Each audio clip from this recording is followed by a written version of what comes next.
Talvez você já tenha percebido, sempre quando eu oro, agradeço a Deus pela oportunidade de a gente estar compartilhando a Bíblia. É uma responsabilidade minha dividir com vocês todo domingo uma porção, uma parte da Bíblia, das Escrituras, mas eu encaro realmente como um imenso privilégio a gente estar junto aqui. Um imenso privilégio a gente poder se reunir e encontrar os nossos amigos e amigas, nossos irmãos e irmãs, e ter essa percepção de que ninguém está aqui forçado, a gente está aqui buscando. Cada um numa etapa da sua caminhada com Deus, não tem dúvida nenhuma, cada um com questões diferentes no coração, mas ninguém foi obrigado a estar aqui hoje à noite. A gente vem porque a gente desejou, porque Deus plantou no nosso coração o desejo de a gente estar aqui. Isso é tão bom, e precisa ser visto como uma oportunidade muito grande, um privilégio muito grande. Pois bem, vamos à palavra do Senhor. No domingo passado nós começamos uma breve série de 2 mensagens e meia, lembra-se que eu falei disso? Que seriam 2 mensagens e meia, no mesmo texto bíblico, um texto mais natalino antes do Natal, texto mais natalino do Antigo Testamento, um texto messiânico, texto de Isaías, capítulo 9, você se lembra bem, né? Capítulo 9 é um texto muito clássico, usado nas igrejas cristãs, para falar do Natal, porque isso é uma profecia apontando para o Messias, profecia que vai se cumprir em Jesus Cristo. E o que nós estamos fazendo é, nessa passagem, perceber como a ação de Jesus Cristo é capaz de influenciar as vidas no nosso país hoje, né? Transformando os rumos das nossas histórias pessoais e a história da nossa nação. Eu faço questão de colocar nessa direção, porque é muito comum em tempos de crise, em tempos de dificuldade, se procurar primeiro soluções macrosociais que ajudem a nossa vida pessoal, não é? Então, se olha, como falei na semana passada, se procura quem seriam as pessoas ideais para assumir os governos, desde os governos dos municípios até o governo nacional, quem seriam as pessoas adequadas para estar nas câmaras legislativas, para poder dar um jeito nessas coisas que andam no nosso país. Anda no nosso país só desde a República, desde que a República foi proclamada, né, em 1889, e um pouquinho antes, um tanto antes também. E normalmente se projeta sobre os níveis macrosociais, como se chama, né, na sociologia, as soluções. Quando, na verdade, quando a gente procura depender de soluções políticas, econômicas, para dar rumo à nossa vida, nós estamos dizendo que nós não somos protagonistas da nossa própria história. Que a situação da nossa história depende diretamente de pessoas que estão mexendo nas cordas, apertando os botões, tomando as decisões. Em outras palavras, nós estamos nos diminuindo e dizendo que nós somos vítimas do contexto. Na verdade, não há dúvida nenhuma de que o contexto influencia a nossa história. Mas quem pertence a Jesus Cristo, quem confia no Deus vivo e atuante, não deve, não pode e, mais importante, não precisa se ver como refém da situação social. Essa é a grande verdade. Nós, cristãos, precisamos parar de mimimi, como se fala, não é? Parar com esse choramingo que atribui os nossos problemas pessoais aos problemas macrosociais e nos faz nos encolhermos e minguar. Quando nós olhamos para Jesus, nós entendemos uma expressão, quando nós olhamos para o Evangelho, vemos Jesus através do Evangelho, nós começamos a entender com mais clareza e mais força essa expressão de Isaías, quando fala sobre aquele menino, um menino nos nasceu, um filho se nos deu, que o governo está sobre os seus ombros. O rumo da existência, o comando do mundo está sobre os seus ombros. E essa perspectiva que a gente tem quando examina essa passagem a partir do Evangelho. Então vamos ao texto de Isaías capítulo 9. Na semana passada eu li o texto sozinho. Hoje nós vamos fazer a leitura alternada, do versículo 1 até o versículo 7. Isaías 9, de 1 a 7. Mas para a terra que estava aflita, não continuará a obscuridade. Deus, nos primeiros tempos, tornou desprezível a terra de Zebulon e a terra de Naftali, mas nos últimos dias tornará glorioso o caminho do mar, além do Jordão, Galileia dos gentios.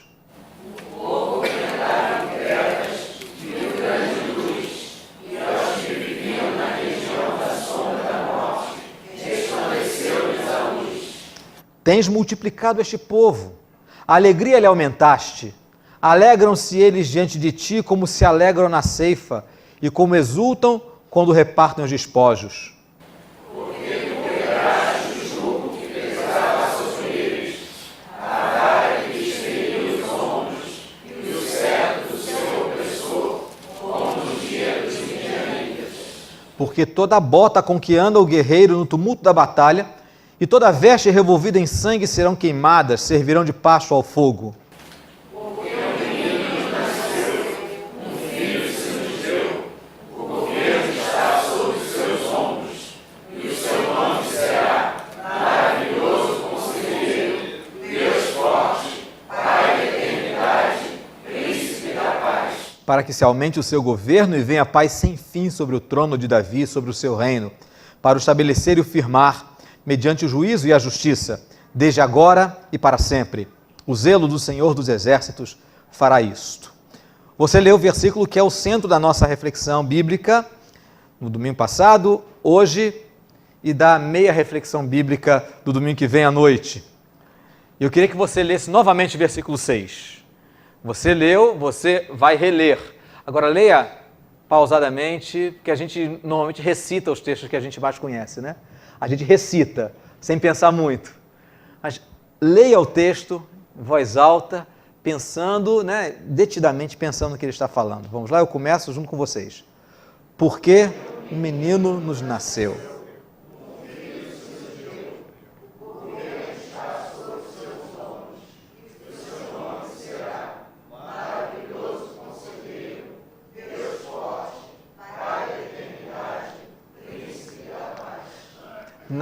Então, no último domingo, eu apresentei para vocês o contexto em que isso é falado. Um contexto para quem essas palavras pareciam absurdas. O texto, logo no seu início, fala que uma passagem que a gente às vezes lê e não percebe o que significa. O povo que andava em trevas viu grande luz, e aos que viviam em região da sombra da morte, lhes resplandeceu a luz. E aí eu situei essa palavra lembrando que o povo a quem ele está se referindo é o povo que se viu desprezado, que era o povo da região nordeste de Israel, que era exatamente Zebulon e Naftali, a porta de entrada dos impérios invasores. Eram os primeiros a sofrer com as invasões, porque os invasores vinham do norte, do nordeste, e aquela terra era a primeira a ser pisada, as pessoas foram levadas inclusive para a Síria, foram desterrados, foram deportados à força. Então ouvir uma palavra dessa era uma coisa assim, absurda, né? Absurda. Eles estavam sendo tirados da sua terra à força, estavam sendo oprimidos, e essa expressão poderia parecer uma loucura. Então por isso Isaías fala do Messias que teria sobre si o verdadeiro governo. E lá em Mateus nós vimos que esta passagem se cumpre em Jesus Cristo.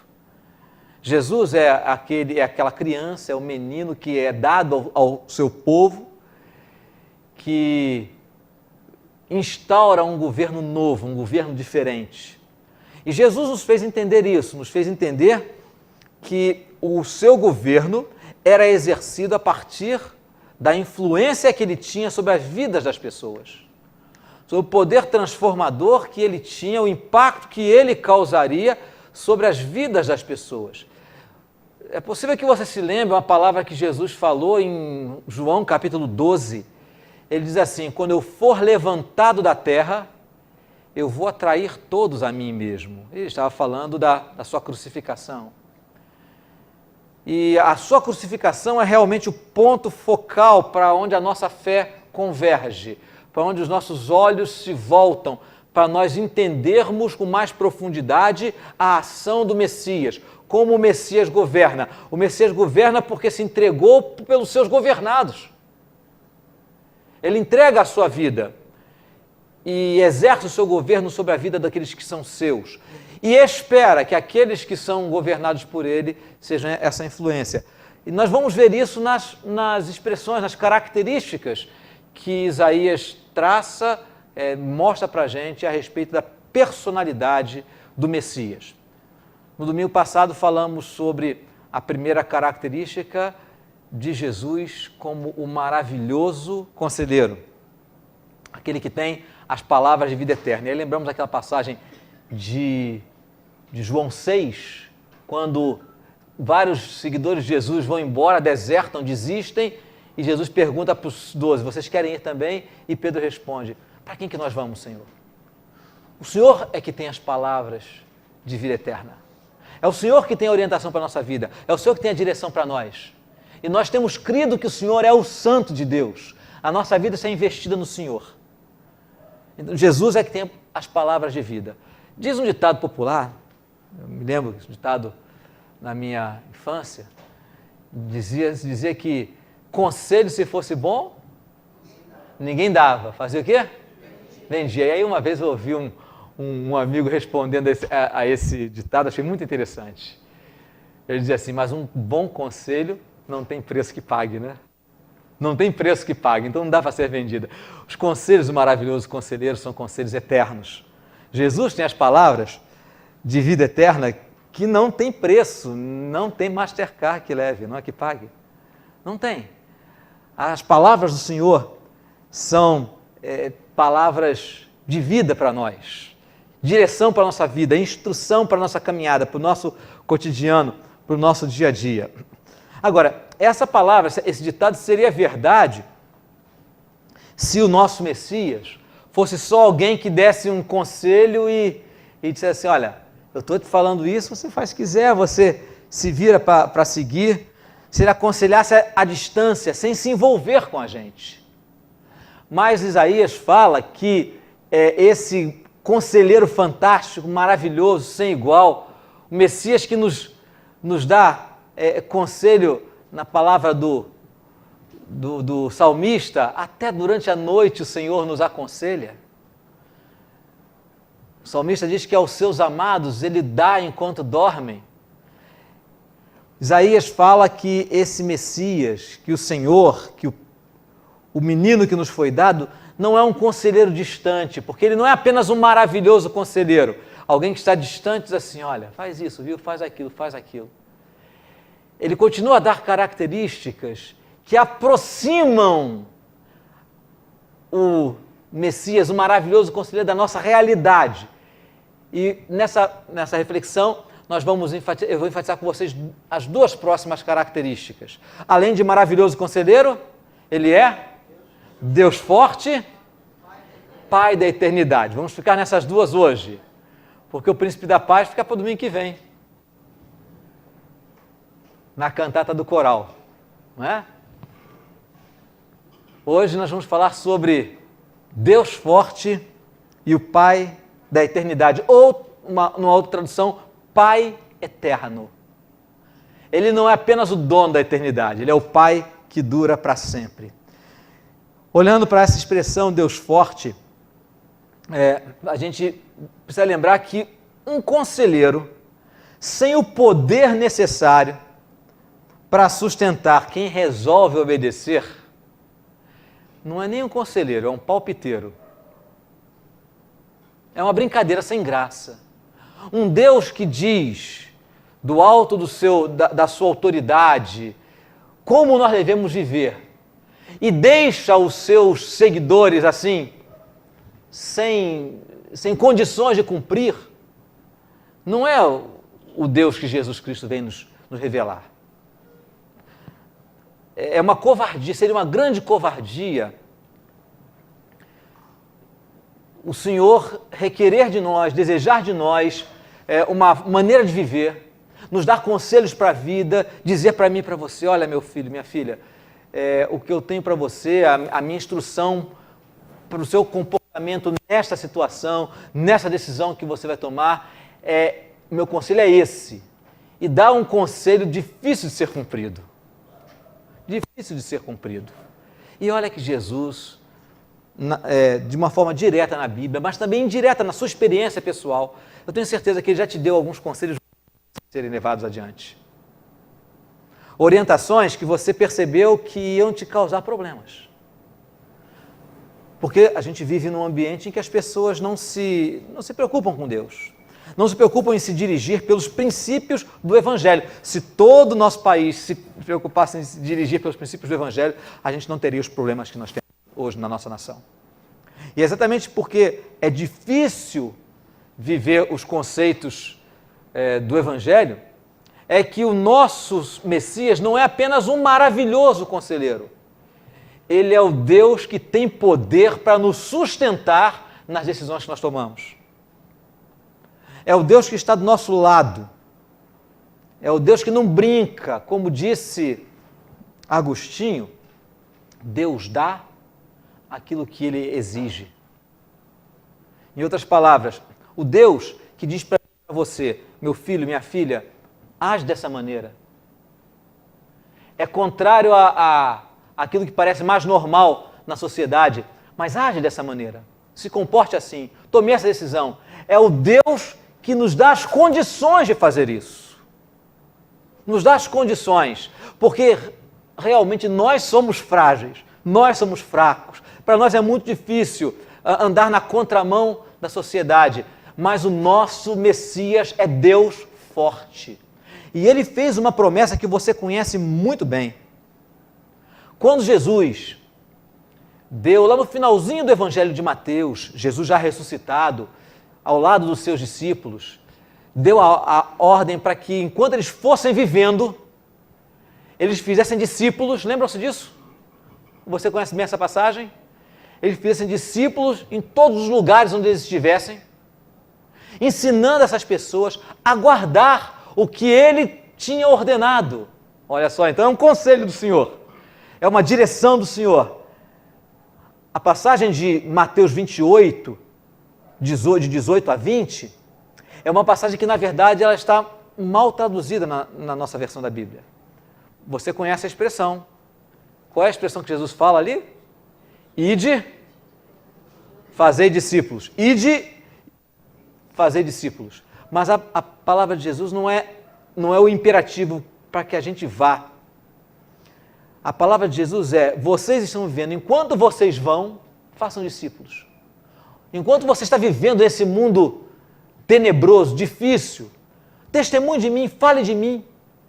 Assim como você se tornou meu discípulo, minha discípula, faça pessoas, conquiste as pessoas para que elas sejam meus discípulos também. Façam discípulos, ensinem para eles e os batizem em nome do Pai, do Filho e do Espírito Santo. Só que a palavra de Jesus não termina com esse conselho, com essa direção. Ele continua com uma palavra que é exatamente a figura do Deus forte presente. Você se lembra como termina esse texto? Ele diz, e eu estou convosco todos os dias, até o fim dos tempos. Eu estarei com vocês todos os dias, até o fim dos tempos. Então, Jesus não é apenas alguém que nos dá uma ordem, que nos dá um conselho, que nos dá direções para a vida. Ele diz, eu vou estar com você todos os dias. O meu poder vai te acompanhar. A minha presença vai estar com você. E hoje pela manhã a gente estava falando sobre isso, não é?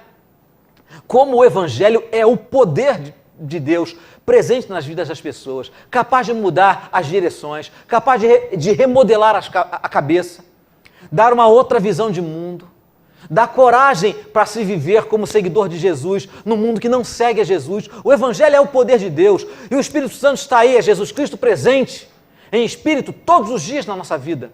É o Deus forte, o nosso Messias do nosso lado. O poder que governa o universo, que sustenta tudo, é o poder que está do teu lado todos os dias, até o fim dos tempos. Esse é o Deus forte. Então, o Messias não é apenas um conselheiro distante. Ele tem o poder necessário, ele sabe que é necessário. Ele sabe que você precisa. Ele sabe que é difícil para mim e para você nos sustentarmos seguindo os seus conselhos, obedecendo à vontade dele. Ele sabe disso. Ele pisou aqui. Ele sabe como as pessoas que não o amam, que não o reconhecem, movidas e seduzidas por Satanás, pelas forças do mundo, como as pessoas trabalham contra a vontade dele. É por isso que ele diz, você não vai estar sozinho na sua vida. Enquanto você vai vivendo como meu seguidor, como minha seguidora, você não vai estar sozinho. Eu não apenas dei instruções, não dei para você 10 mandamentos, apenas. Não dei para você um monte de instruções para você seguir e você que se vire. A minha força vai estar com você. Eu vou estar com você todos os dias, até o fim dos tempos. Não tenha medo de seguir a Cristo. Porque Ele não te dá apenas um livro para você ler, conhecer e fazer o que está aqui escrito. Ele está presente com você. O Deus forte, aquele que coordena os movimentos dos astros no universo, aquele que fez tudo o que existe. Segundo o apóstolo João, ele estava no princípio com Deus. No princípio era o Verbo. O Verbo estava com Deus e o Verbo era Deus. Todas as coisas foram feitas por meio dele. Sem ele, nada do que existe seria feito. O Senhor, Criador do universo, é aquele que diz que, enquanto comanda o movimento das estrelas, está com você todos os dias, até o fim dos tempos. O mesmo poder que governa o universo está do seu lado, está do meu lado. Isso devia nos fazer as pessoas mais corajosas do mundo. Podemos não ser, mas vamos nos tornando aos poucos. A gente olha para o nosso Deus forte, o nosso Messias Jesus Cristo, e que eu e você possamos entender, Ele está do meu lado, Ele está comigo.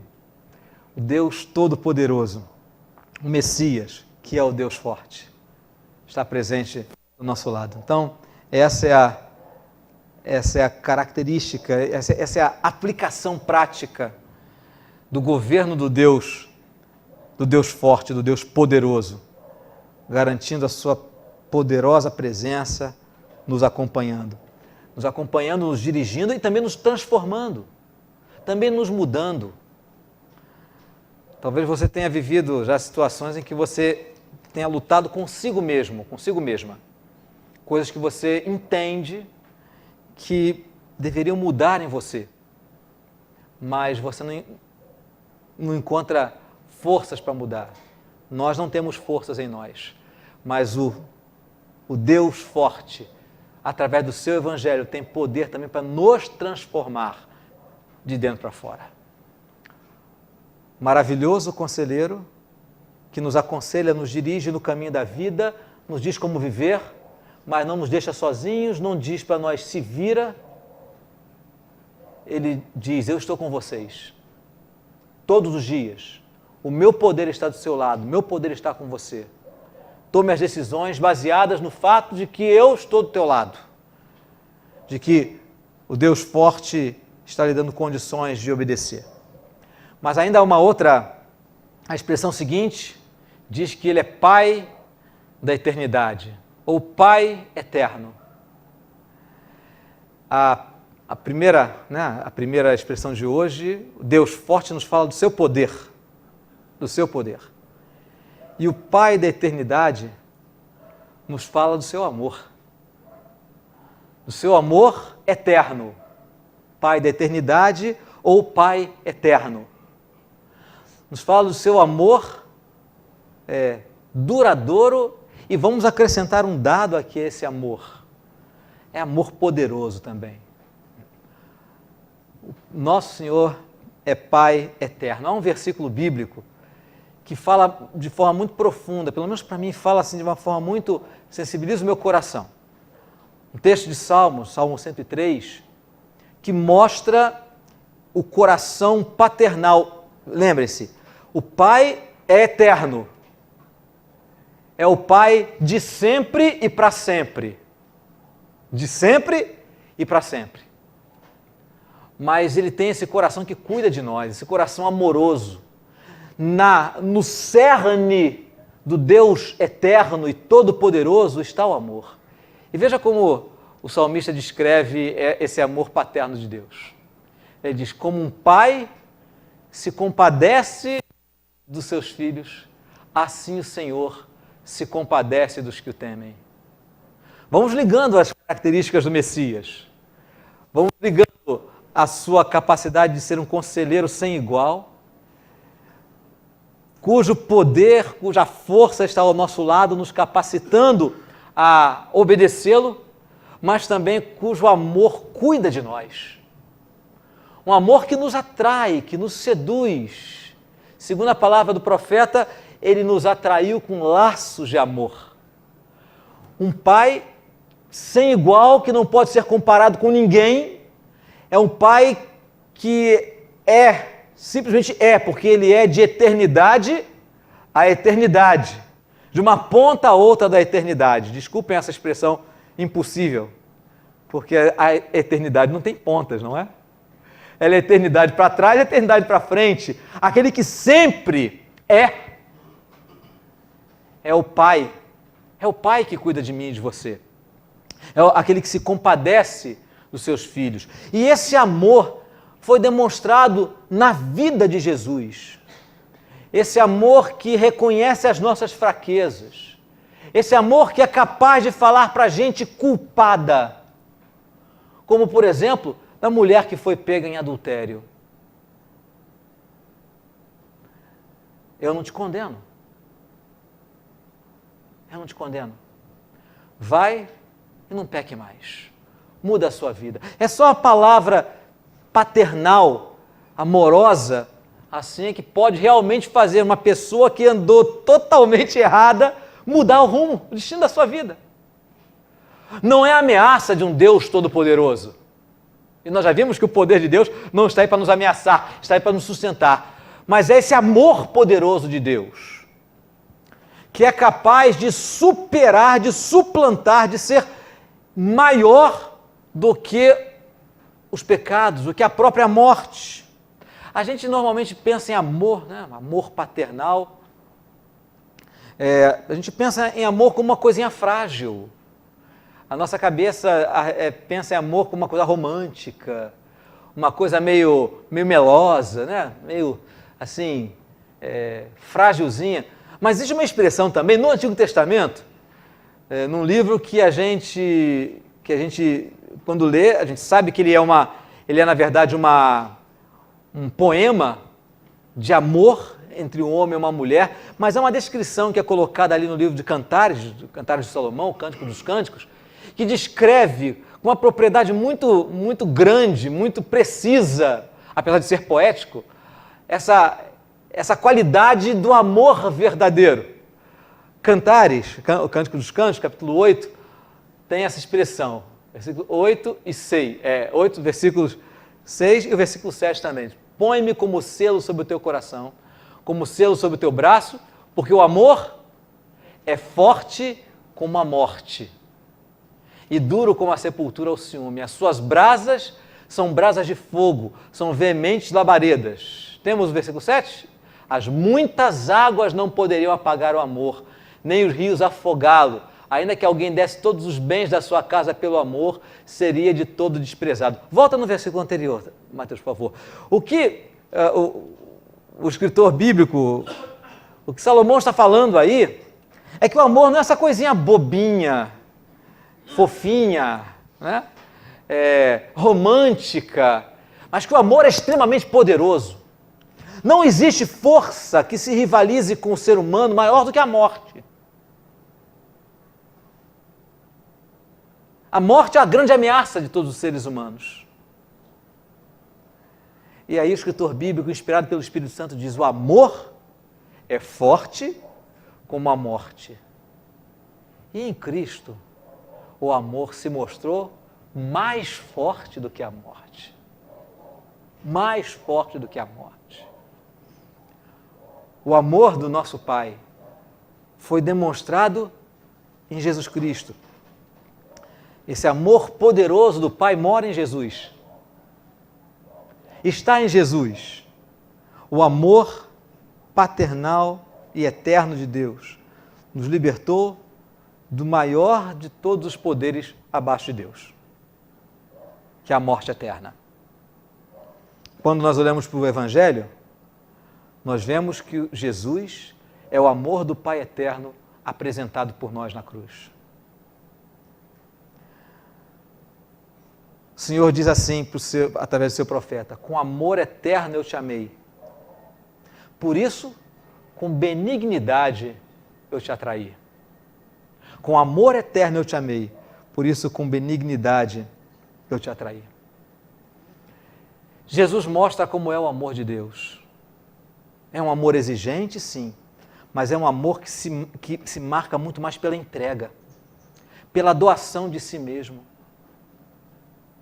pela entrega ao ponto da morte, de chegar à morte, de confrontar a morte com seu amor. Segundo o Evangelho, o governo do Messias é todo ele motivado pela doação, pela entrega. E essa entrega, essa doação é movida pelo amor. O seu nome será maravilhoso conselheiro, aquele que nos dirige no caminho da vida. É Deus forte, aquele que nos dá o conselho, mas está do nosso lado para nos sustentar nas decisões que precisamos tomar, baseadas nesse conselho. Poder maior do que tudo. E é o Pai eterno. É um poder que se manifesta pelo seu grande amor por nós, seu amor paternal, aquele que entende as nossas fraquezas, que não se escandaliza com os nossos erros, que não se afasta por causa dos nossos tropeços, mas que vai de forma perseverante até a cruz, usando a expressão do evangelista: Jesus, tendo amado aos seus, amou-os até o fim. Amou-os até o fim. O Pai eterno mostra o seu amor paternal na cruz por mim e por você. O maravilhoso conselheiro, o Deus forte, o Pai eterno, é aquele que tem o governo sobre os seus ombros. Como falei, segundo o Evangelho, esse governo é um governo exercido não por pressão, mas por amor, por entrega. Foi este amor que fez com que eu e você disséssemos para o Messias: governa sobre mim. Governa sobre mim. É um cântico que a gente não canta há muito tempo, né? Podes reinar, Senhor Jesus. Podes reinar, Senhor Jesus. Né? Eu estou dizendo: Senhor, governa sobre a minha vida. Governa sobre a minha vida. Vem ser o meu Messias. Vem ser aquele que tem o governo da minha vida sobre os seus ombros. Só que eu e você não somos os únicos sobre quem o Messias governa. Todo aquele que se entrega para ele se torna súdito do seu reino. Se torna um governado por ele. E aí está a conexão do governo do Messias com o governo do Brasil. Não, conexão com o governo, isso até assusta, né? Até os correligionários estão saindo do governo agora, né? Mas você entendeu o que eu quis dizer. O que tem a ver o governo do Messias sobre a minha vida e sobre a sua vida e o governo do Brasil? A situação do nosso país. Como nós temos falado, o Natal que o Brasil precisa.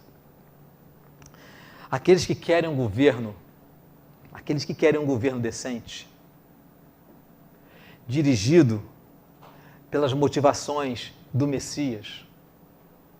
Um governo que é guiado, que é balizado pelo altruísmo, pela entrega, pelo desinteresse de si mesmo, pela busca do bem de outras pessoas.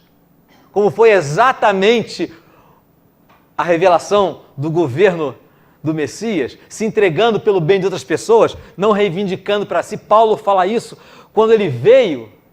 Ele, sendo Deus, não achou que fosse algo que ele devesse reivindicar para si insistentemente, não julgou como usurpação ser igual a Deus. Pelo contrário, o que ele fez? Ele se esvaziou e serviu.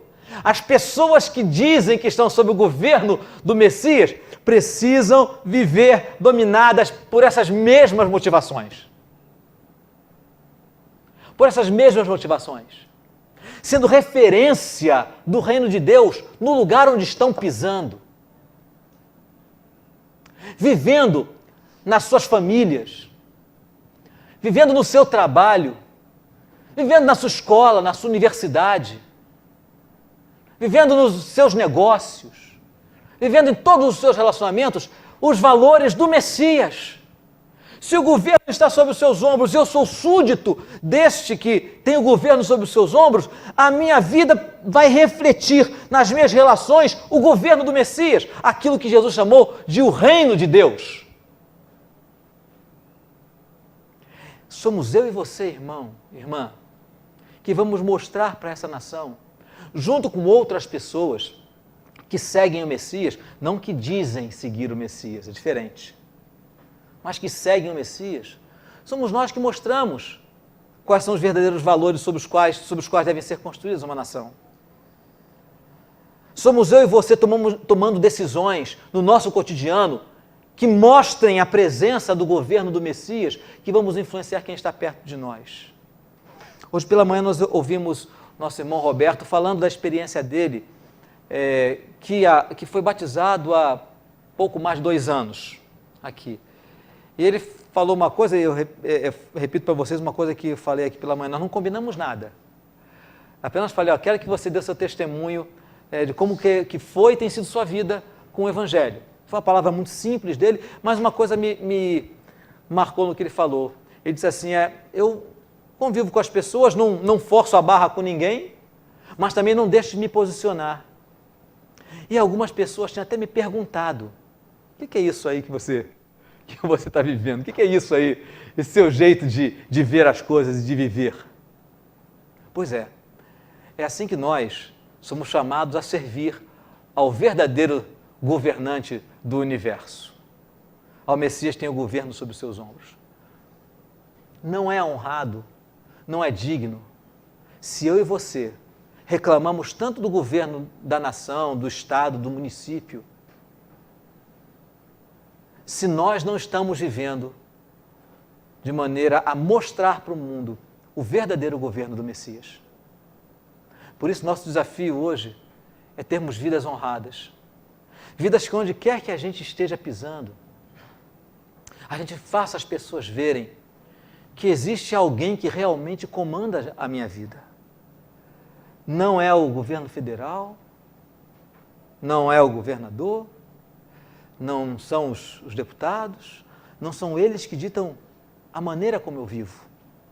E o péssimo exemplo que é dado nos níveis mais altos da nação não são justificativa para que eu viva de uma forma barata, de uma forma desonrada. Porque eles não são a minha referência. A minha referência é aquele que realmente tem o governo sobre seus ombros. O governo da minha vida. O meu Messias.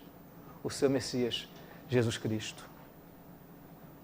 Você pode ser uma influência muito mais poderosa do que imagina que pode ser. Você pode fazer muito mais do que você imagina que pode fazer. Você pode influenciar quem está do teu lado, quem está perto de você no seu dia a dia. Mostrar quem realmente manda nessa loucura. Quem realmente pode comandar a vida. E quem é que está do lado de quem se sujeita a ele.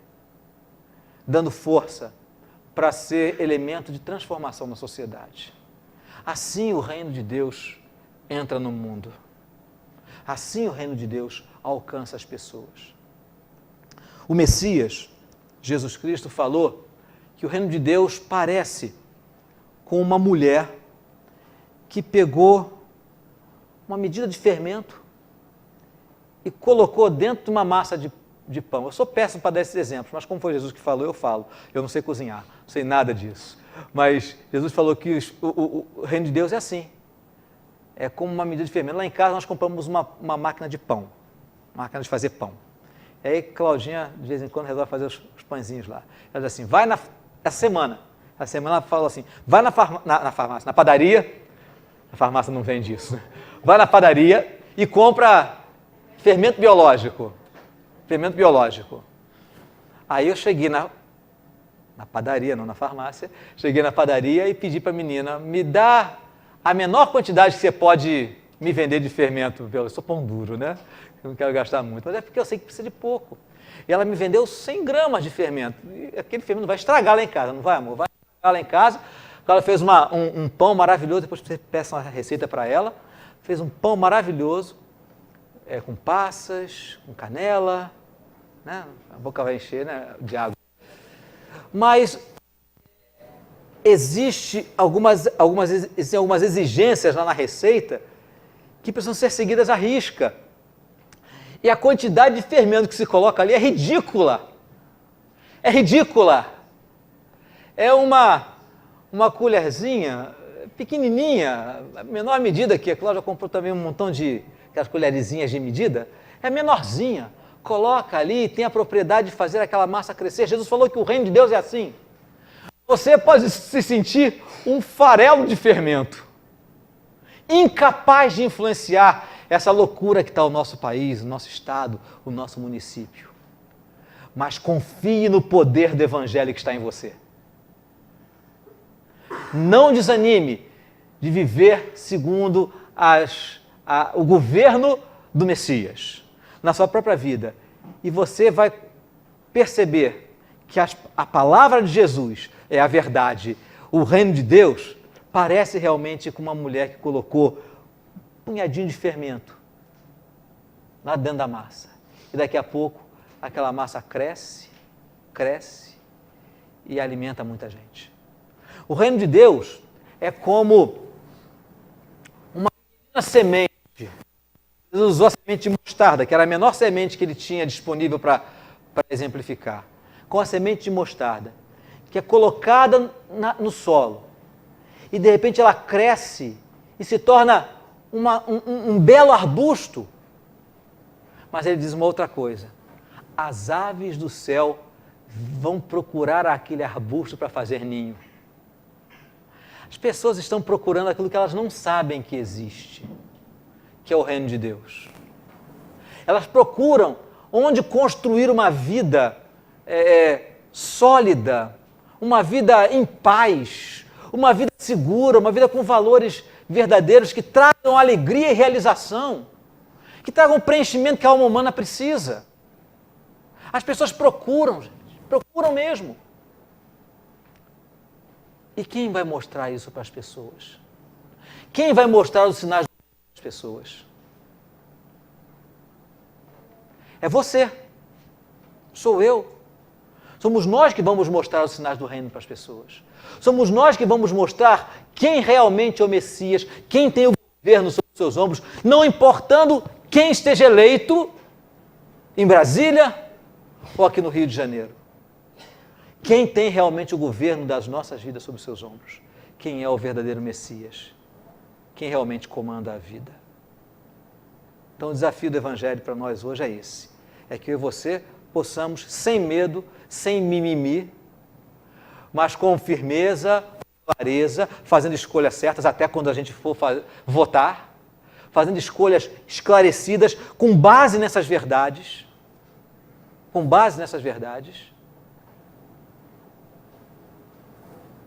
nós é que vamos mostrar para as pessoas a alternativa, não dos políticos, não a alternativa político-social, porque o reino de Deus não começa por aí, não transita por aí.